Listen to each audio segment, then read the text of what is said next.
Here's a thought for you. Could a movie about time travel really get to you? Could a movie about time travel actually be really damn good? Could a movie about time travel not be Back to the Future? Yes. Yes, it can. Looper is really good and it really gets to me. Why is it so good? Because someone thought, here, let's do a time travel movie, but let's make it good. And the sense of Looper is that you got a main character by the name of, I saw this film months ago, and I almost didn't see this film. Mainly because I just almost didn't get around to it. Joseph Gordon-Levitt, he plays Joe, and Bruce Willis also plays Joe. In fact, he plays Joe 30 years older. So anyways, the story is, Joseph Gordon-Levitt is what's known as a looper. What it is, in the future, time travel's been made illegal and is only granted access to a selected few people. Mobsters being some of them. Anyways,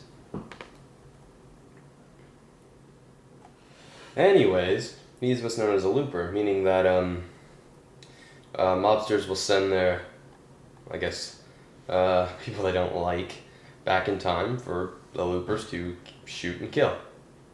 And they get paid for it in chunks of silver. And what it is, sometimes they'll send your future self back in time, what's known as closing your loop. They'll give you some gold bars. Anyway, where it gets interesting is that Joseph Gordon-Levitt, he encounters his older self, Bruce Willis, who also plays Joe. But what it is that there's the rules of loopers is that you don't ever let your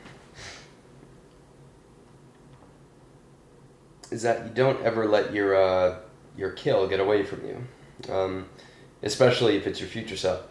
What it is, if it's your future self that gets away, they'll torture your present self, so then your future self will suffer. It's kind of disturbing seeing it in the movie. Bruce Willis is able to get away from Joseph Gordon-Levitt, and he's got to find him. Bruce Willis, it's actually shown, this is a great scene, it's shown without a single bit of dialogue, sort of Bruce Willis's character, how he kind of came to be, and sort of what he's done for 30 years, and how he got sent back in time. What it is, there's a crime boss by the name of the Rainmaker in 2074. Joseph Gordon-Levitt's time takes place 2044. Bruce Willis's time takes place 2074. There's a crime boss known as the Rainmaker. And what it is, no one knows who he is. No one's ever seen him. And what it is, Bruce Willis found his birth date.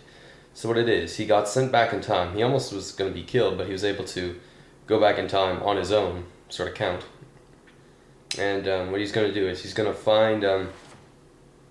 the date predates to about 2030. I think it's like 2038 or something.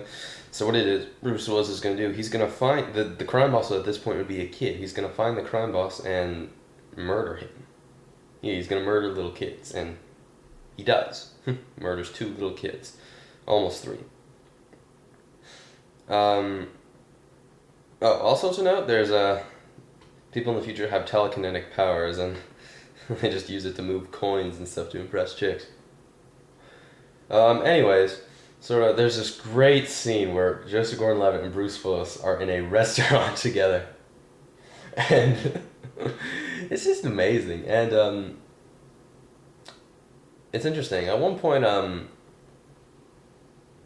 trying to think. Anyways, he tells them that, okay, we're looking for this. And what Bruce Willis really wants to do, he wants it so he can save his wife. And this is where I think the time travel logistics get really interesting. It's not so much as your physical self that got affected by your past self, but your mental self as well. Bruce Willis in his pocket watch, Bruce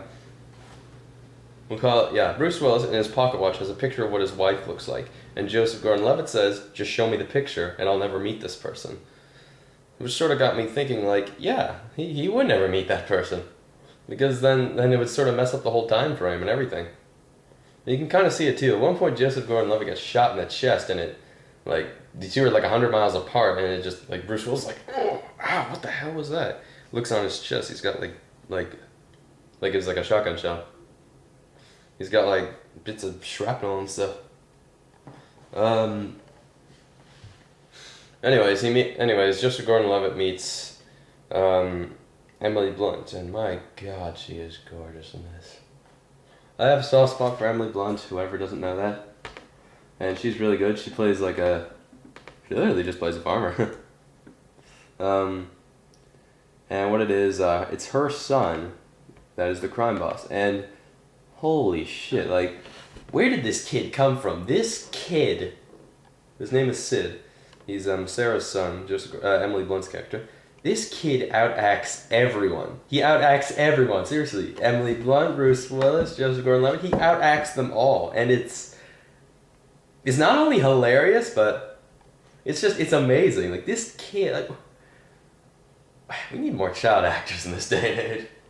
We need good child actors. But this kid, oh my God. He's really good. Anyways, I'm not really gonna spoil it so much, but it's really good. It's really original, which is amazing. It's yeah, they put some prosthetics and makeup on Joseph Gordon-Levitt so that he looks like a young Bruce Willis. And I actually looked up an old picture of Bruce Willis, like one from 20, 30 years ago, and he actually does look like him, which is kind of scary. But that's really all I have to say. It's a really good movie. It knows what it's doing, which is really good, and it just knows what it's doing, and it doesn't slip up for me. I don't really have any complaints. I mean, there's like one or two scenes that kind of drag on. It's a little too graphic. It gets really graphic sometimes, especially what this little kid Sid is about.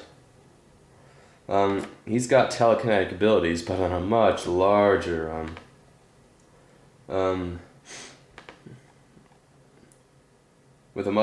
he's got telekinetic powers, but a much larger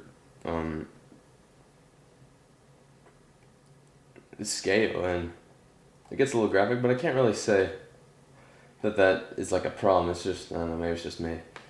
But I give it a solid 9 out of 10. Some nice shots. I don't know, I didn't really feel like it didn't really feel very futuristic. This means anything? I don't know. Maybe it's just me being me. But Looper is great and one of the best films of this year.